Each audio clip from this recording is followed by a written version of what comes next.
Hello world, welcome back to the Razor RC, and it's here, the brand new Traxxas Maxx V2. Finally picked one of these up. I think it's been out for 3 or 4 days, and my local hobby shop, NorCal Hobbies, got a bunch of these in. They got like 20 of them in, so I picked one up, and I'm going to do a little unboxing as well as sharing my initial thoughts on this RC truck.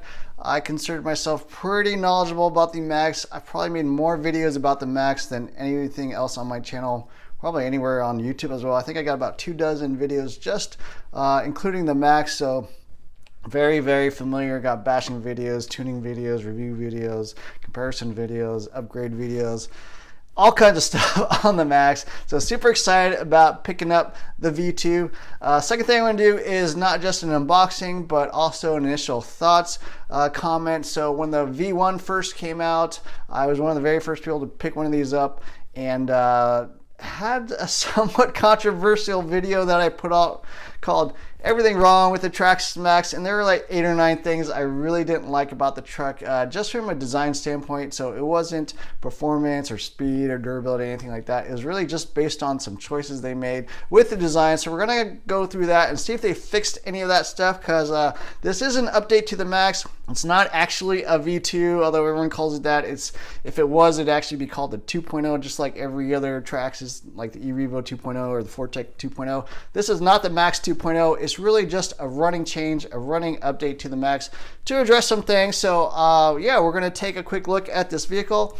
As you can see, it comes with some brand new features in red. The wide max suspension, everyone's familiar with that, adds 1.5 inches more of width. Extended chassis, which is kind of the biggest change. It's really why they re-released this as a new version, because they wanted to include like capability of a 6700 milliamp hour 4S LiPo. I did make comments about that in the past, as well as brand new tires, the sledgehammers, which is again another weakness of the original Maxx. 4S capable, 60 miles per hour. They did re-gear it a little bit, and yeah, so that's pretty much it.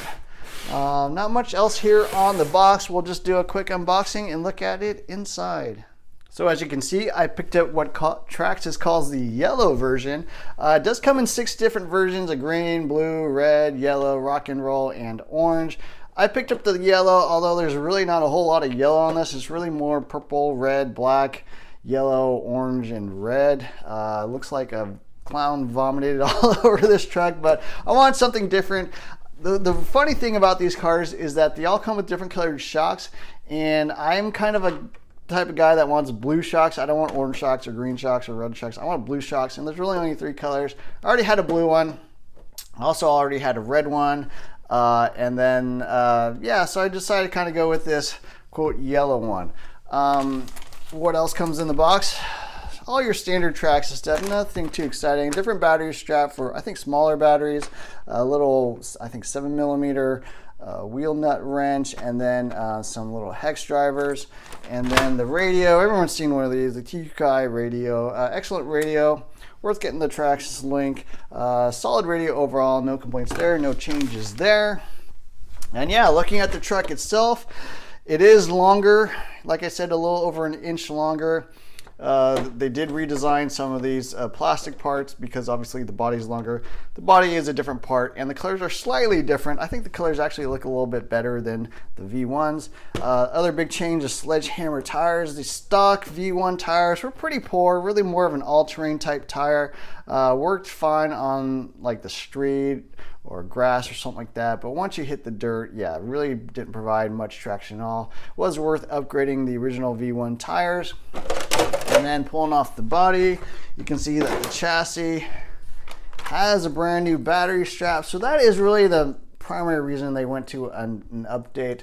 They needed to fit those bigger batteries. That was one of my main complaints with the V1s, that the battery size was way too small. I think it can now fit 43 or 45 millimeter tall batteries, which is kind of your standard 4S battery. So that is a nice upgrade.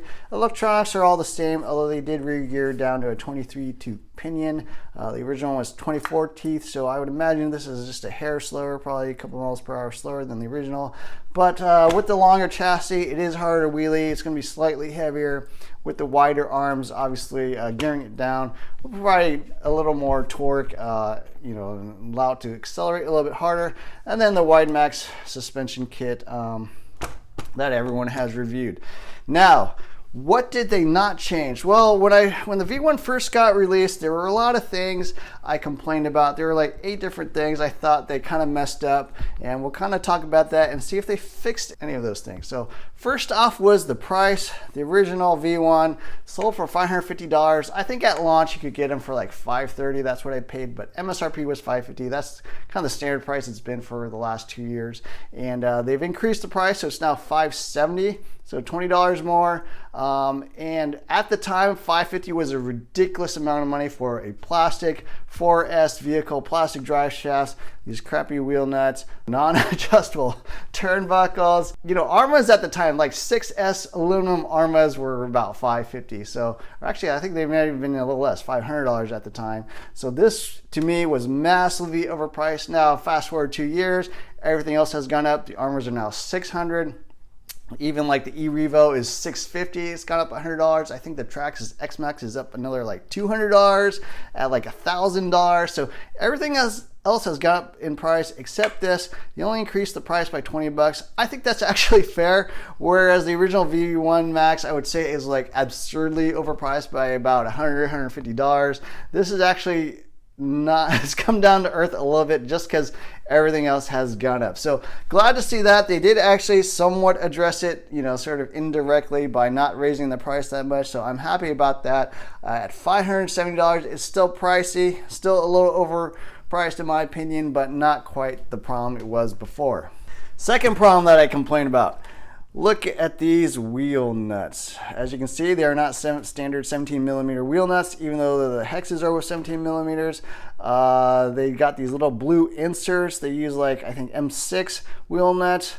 They did not fix that. To me, that's pretty lame. A lot of people, including myself, buy E-Revo 2.0 stub axles, just standard aluminum stub axles that you can mount on, and then that kind of fixes that problem. But those stub axles for an E-Revo are like $20, and they couldn't even include them on the Max. I would have paid another $10 or whatever for it just to get the aluminum stub axles.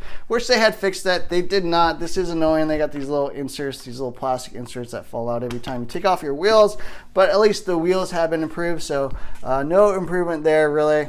Next complaint I had was the servo. So this is an Xmaxx size servo. It is non-standard. No one else in the world makes this size servo. It's not 5th scale, it's not 10th scale or 8th scale or anything. It's just some weird Xmaxx size. I did have a problem with my first Max. I've actually had 2 of the V1s. My first one I drove so much that I wore it out, but I did actually break one of the tabs on the servo, so that I guess could be a weakness. They're decent servos. They have enough torque. I didn't really break the gears on mine, so I can't say that it's weak or anything like that, but it is just a weird size. It is crazy slow as well, but yeah, I wish they just include like a standard 10 scale servo. They call us a 10 scale truck. Just put in a 10 scale servo. Now the reason Traxxas doesn't do that is because they don't make a decently priced 10 scale servo. I think they're like $80-$90 or something ridiculous. They just don't want to spend the money and put in a decent 10 scale servo. So they did not address that. My next complaint was the high center of gravity chassis. As you can see, it is the exact same chassis, just lengthened a little bit. No changes in the center of gravity or anything like that. A lot of people, kind of hated on me for calling out a high center of gravity chassis. But guess what? Everyone complained that this thing rolled over, right? The V1s are notorious for flipping over, traction rolling, going around corners, you flip over, especially on the street. Yes, that is a problem. I have videos on how to tune your RC car without having to buy the WideMax. But number one solution to that is everyone buys the WideMax. I personally don't think the WideMax is necessary, and you can actually tune a narrow max to get to drive and handle without traction rolling, but I think I'm kind of vindicated in saying that that is an issue with the original V1s. They also lengthen the chassis, so this thing should not flip over quite as much as before, should be more stable and not traction roll as much. So Sort of they fixed that by widening it and lengthening it without raising the center of gravity, but because it is a longer, bigger platform with a wider track width, it is not going to flip over quite as much. The center of gravity is actually not going to feel like it tips over quite as much. So they did kind of address that in a roundabout way, but at least it has been changed. I also complained about the battery strap. When this thing came out, it could not fit a standard size 4S LiPo. And at the time, Traxxas, I guess, only had like the 5,000 milliamp hour batteries, so they didn't really care. But they do now have a 6,700 milliamp hour. And guess what? They had to redesign the car. Why? So they could fit a bigger battery in it. So yes, that was a problem with the original Traxxas Maxx. They did address it, so that's probably, for me, the number one improvement in this truck. You can actually fit decent sized batteries now. I think they go up to 43 or 45 millimeters tall. The original one would only fit 38 millimeter tall batteries, which is the size of like a 3S hard case. So nice to see they improved that, and that's really why they had to redesign the truck. So I'm super happy about that. Next thing that I complained about was the body. Basically this, I don't know, quick release roll cage integrated it into the Lexan body, and my main complaint about that was that the body falls off a lot. When you crash hard, even if you don't crash that hard, this tongue can kind of slip out from the front shock tower. The body falls off or just flopping around. Really annoying. They did not seem to have addressed that at all, I don't think. The tongue looks like about the same length as before. I imagine actually the body popping off will be an even bigger problem because there's going to be more flex with the longer chassis. So not only did they not fix that, I think they actually made it worse. We'll have to see when we drive this, but yeah, a little bit disappointing. They did not at least extend the tongue on the Traxxas body because you know, that was an issue with the original one and they did not fix that. The other thing I criticized the Maxx for was the plastic drive shafts. As you can see, the plastic drive shafts are still there. And it's not so much that I have a complaint about plastic drive shafts in general. I think they can hold up to 4S. My Maxx did hold up to 4S. But when the Wide Max kit first came out, everyone was twisting the plastic drive shafts because they were too short. And they actually had to update the Wide Max kit because the drive shafts were plastic and would basically Twizzler, twist out, and could not hold up to 4S power.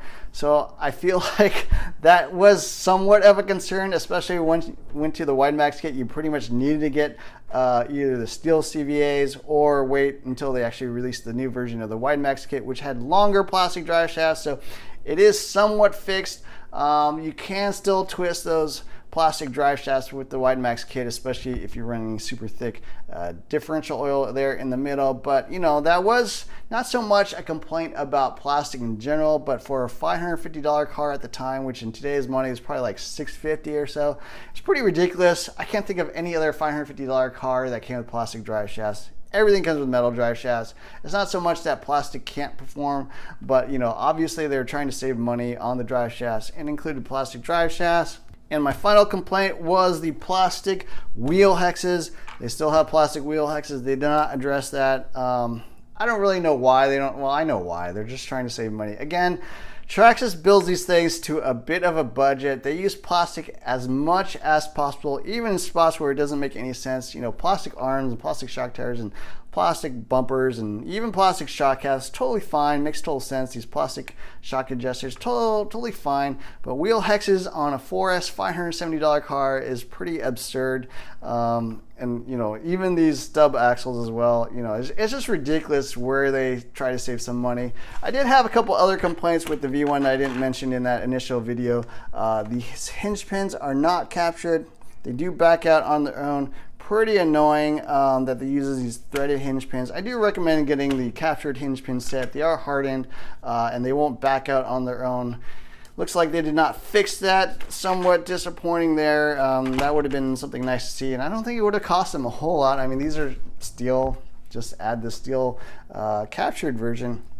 Now, last thing is the tires. So yes, I do like that they went to the sledgehammer tires. These should be a huge improvement over the stock Maxx V1 tires. I've got these on my Haas, run excellent, somewhat similar to like a Badlands MX-38 or MX-28 style tire. So yeah, that should be a nice improvement. So yeah, those are my initial thoughts on the Traxxas Maxx. Oh, one more complaint, they did not update the shocks. So really one of the design problems with the original Maxx is rear shocks are way too short. They use the exact same shocks, arms, everything front and rear, but really for a four-wheel drive car or even a two-wheel drive car, the rear shock should be a little bit longer. The shock should extend the tires down a little bit more in the rear. And one common complaint with the Maxx is it does chassis slap a lot.